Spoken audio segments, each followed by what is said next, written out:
Begin the second podcast straight in on the same night. I will be doing two 15 minutes each day, slightly different angles, slightly different aspects, perhaps, to as part of a broken up whole for a chapter when I discuss the 12 chapters.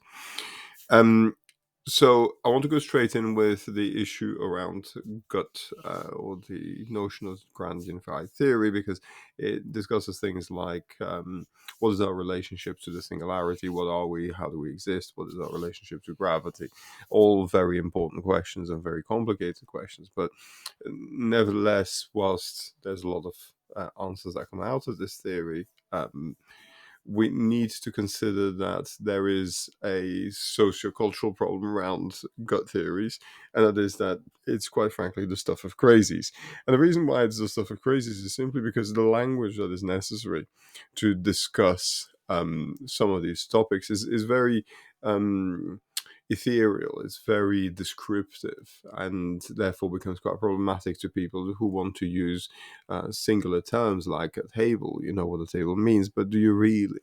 What does a table mean to you versus what the table means to me? I absolutely adore the wooden farm table that I have in the kitchen. So if somebody says table to me, a beautiful table, I'll be thinking of that. You might be thinking of one completely different. So the point being that it's really about the question, what do you mean by something, and what do you mean by understand something? And within that whole notion is automatically wrapped in the concept of perception and the perception of reality. And essentially, the way that you relate to reality, the way that I relate to reality is similar, and we have patterns that we agree to call names, the weather, good, bad, and we agree to call these things that, and then you have emerging qualities like language that then become useful to describe our relationship to that reality, and then compute, if you like, or think about what that might mean. So, for example, if I see a lot of people walking around with umbrellas, that might mean that it's likely to rain later. But at the end of the day, you then have to look at risk profiles and so on.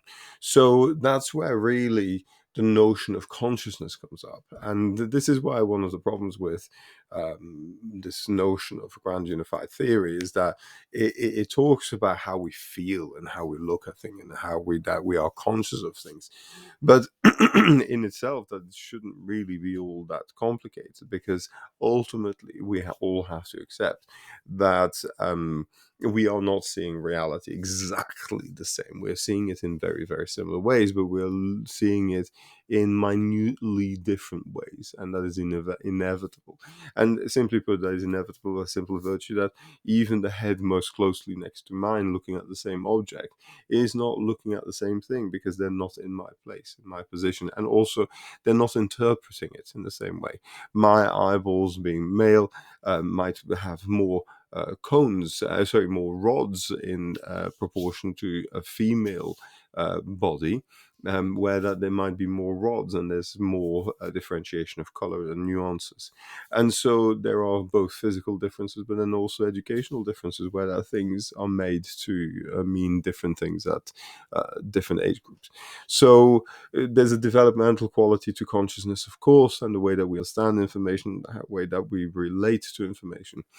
So when you start looking at what does all of this stuff mean, well, it just means that it means looking at information better, and it's the rationalization of how do we go about selecting which information we should be taking into consideration for this particular way of looking at the data for the question that we're asking. So because we're basically saying, I want to do something to improve my health, as would be the perspective taken in the soul mechanism, the clinical commercial model that sits alongside the dot theory, is such a way to look at information about somebody and the way they behave, the way they move, and then from that be able to predict what kind of treatments would optimize this person's outcomes. Treatments including self-treatment, self-care treatments, and that is very, very critical to the whole project, of course. But the point is that it touches on the notion of consciousness. So I feel that I need to take a moment to clarify. So, first and foremost, when considering the notion of consciousness, it's very simply described as the ability to bear data load. So, essentially, a rock, by this definition, is conscious because it is modified by its interactions with the environment that it exists in. If the rock tumbles, it might only be imperceptible, but there might be a little chip that has come off, and that means that there's been an interaction somewhere in time and space where there was an exchange of energies that changed the structure of the data. And in the way that it changed the structure of that data, it then leaves a sign, an indication of an exchange of energy that has a certain definition, a certain signature, as they call it. So, what we're then looking at is a very unconscious uh, material uh, as a stone, because it doesn't change easily. It requires a very significant amount of erosion and invasion in order to be modified as a record, whereas a human being can have very, very complex, thought-based, very large data loads very quickly changed and modified through thought and imagination alone.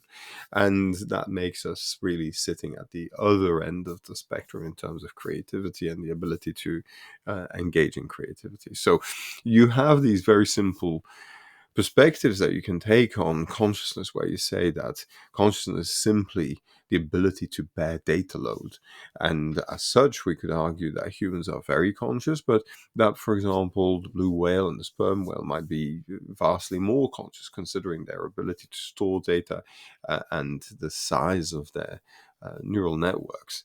So it is probable that from a data load perspective, the blue whale is significantly more conscious than human beings and human individuals. But you then have the other component to it, which is really the ability to self-observe and self-report on that observation. And this is where these bad boys with the opposable thumb came in terms of starting to grasp tools and our ability to consciously or relatively consciously mark spaces, to design symbols, create records, tablets, ciphers, etc. So we became more conscious through the usage of tools, and that then became a way for us to keep a record. And ultimately, data is just a record, and so are we. Our body, our scar tissue, our history of injuries and irritations. And whilst we might have recovered, there is a level of memory that is associated to these things, where that, for example, a scar may not hurt anymore, but it has modified the tensile qualities of the musculature just that little bit. And of course, I'm not suggesting that we're talking about a medicine that goes all the way down to that level, but this functional theory basically means that it is perfectly possible and perfectly doable, and therefore should be done. Because ultimately we're talking about something that's going to improve the quality of life to many. But the point is that as guts go, as grand unified theories go, consciousness does not require some kind of God concept or some kind of secondary elevated ideology. It's simply the fact that we are recordable and that we are self-aware of our recording quality.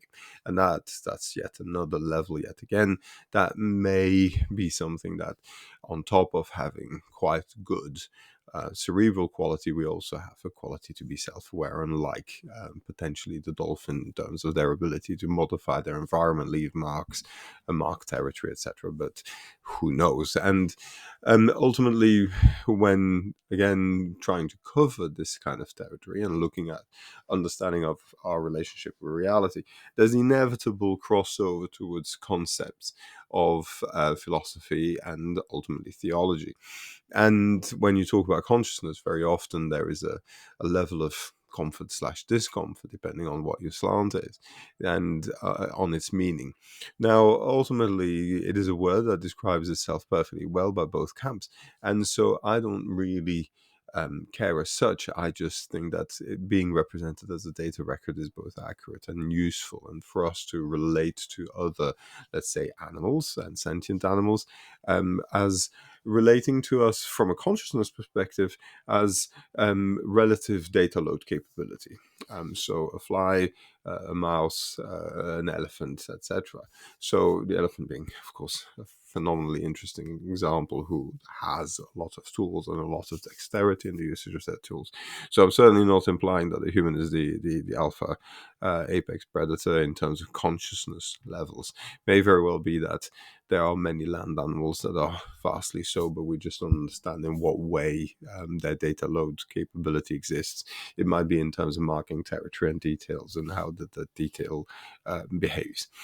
But it does mean that you are ultimately talking about philosophy and theology. And whilst it is potentially to some a bit of an uncomfortable territory, it must be noted that throughout the history of science, there's been a very strong relationship with the sentiment of moreness. And I think that's really where our fascination with consciousness really lies, because we're trying to understand what more there is. We're trying to understand what our moreness, our why is. And I think it's important to at least touch on that in this particular video, now that I've tackled the colloquial discomfort that sometimes exists around topics around consciousness and philosophy when you approach them from a scientific point of view, because ultimately I'm discussing here with you equations and structures of mathematics that are essentially working towards our consciousness. They are working towards making sure that we have the information available to make the best decision if we want it.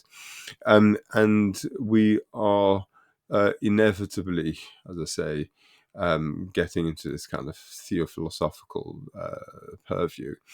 But I think that it's valuable to note that when you really sit and think about it, and you realize that if everything that is data load is conscious, our relationship with it should really be one of care, because ultimately that relationship is one that leaves a mark, and it's one that defines reality. And when we are looking at the question of what do I want my reality to be, then becomes by default natural to think about our relationship and our impact, our environment would be. And that to me is really the takeaway from all of this, because it's the sensitivity that we have to that relationship that matters. So with that in mind, and please bear that in mind throughout the whole process, these kind of words can be approached in a loaded way, or they can be simply taken as meaning a certain definition.